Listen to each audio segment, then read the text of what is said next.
Meu nome é Jonas Luiz da Silva, de Capuí. Minha fala de hoje será sobre filosofia da ciência. Esta nossa palestra faz parte dos grandes temas abordados em uma série criada pelo Núcleo de Educação à Distância da Faculdade Integrada da Grande Fortaleza. No final desta nossa conversa, você deverá conhecer o que é filosofia e ciência, suas relações e contradições, o mundo científico, cada coisa no seu tempo e lugar, leis e teorias científicas, explicar para prever, transitoriedade das teorias científicas, a filosofia investiga a ciência, caminhos da ciência, o reordenamento do mundo pela razão científica, a filosofia da ciência e a crise da ciência, a epistemologia contemporânea. Vamos fazer uma reflexão sobre o método científico e conhecer um pouco do Círculo de Viena. Em Um Mito da Ciência, vamos estudar a sacralização do conhecimento científico e tentar responder à pergunta: e a ciência? Para quê e para quem? Vamos iniciar a nossa fala com o tema ciência e filosofia, suas relações e contradições. Para começar, o saber científico e o saber filosófico estão sempre em busca de explicar e compreender o mundo. A ciência procura ampliar ao máximo o conhecimento racional do homem. Nessa trajetória, ela se desenvolve investigando setores específicos da realidade que constituem as diversas áreas especializadas das disciplinas científicas, como a física, a matemática, a química, a biologia, a astronomia. O saber científico, em última análise, não se opõe ao saber filosófico. O que os diferencia é, sobretudo, uma questão de enfoque. A ciência interessa-se mais em resolver problemas específicos, delimitados, enquanto a filosofia alcança uma visão global, harmônica e crítica do saber humano. Quanto maior a visão em profundidade, menor a visão em extensão. A tendência da especialização é conhecer cada vez mais de cada vez menos, nos ensina o filósofo brasileiro Rubem Alves. A palavra ciência vem do latim scientia, que significa sabedoria, conhecimento. Podemos dizer, de modo bem simples, que a ciência se caracteriza pela busca de conhecimento sistemático e seguro dos fenômenos do mundo. Um dos objetivos básicos da ciência é tornar o mundo compreensível, proporcionando ao ser humano meio de exercer controle sobre a natureza.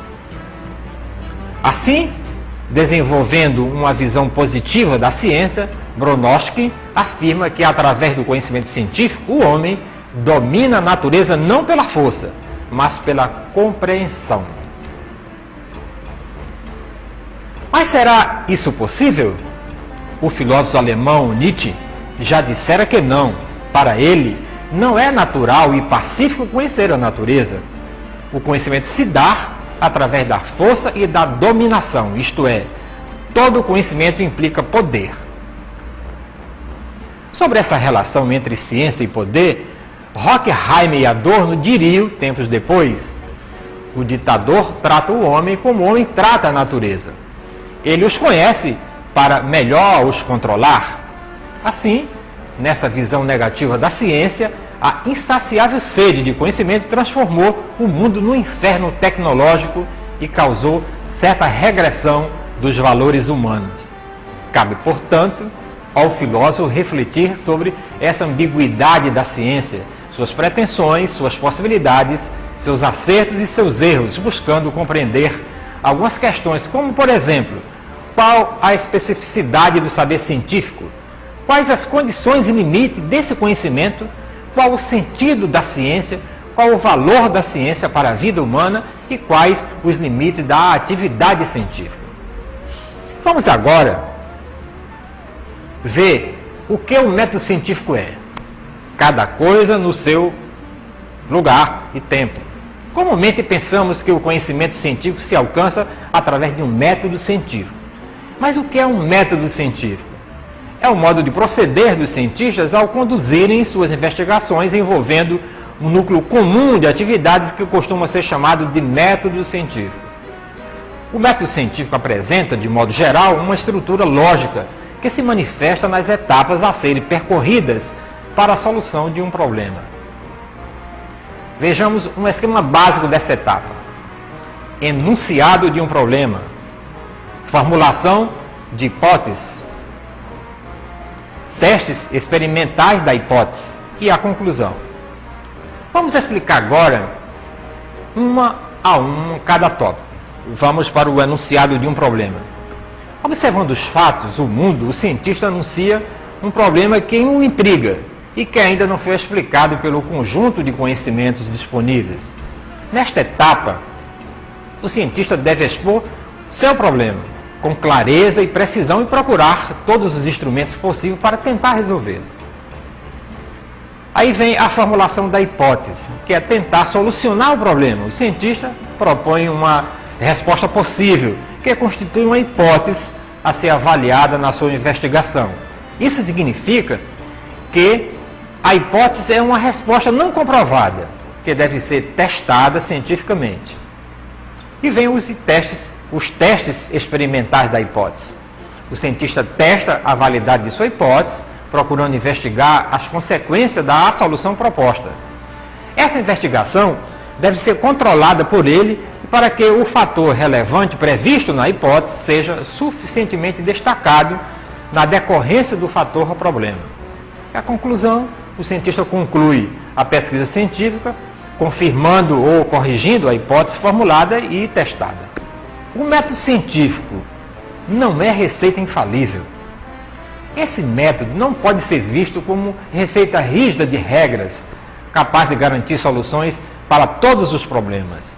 Nunca existiu essa receita única, pois método científico não é conjunto fixo e estereotipado de atos a serem adotados em todos os tipos de pesquisa científica.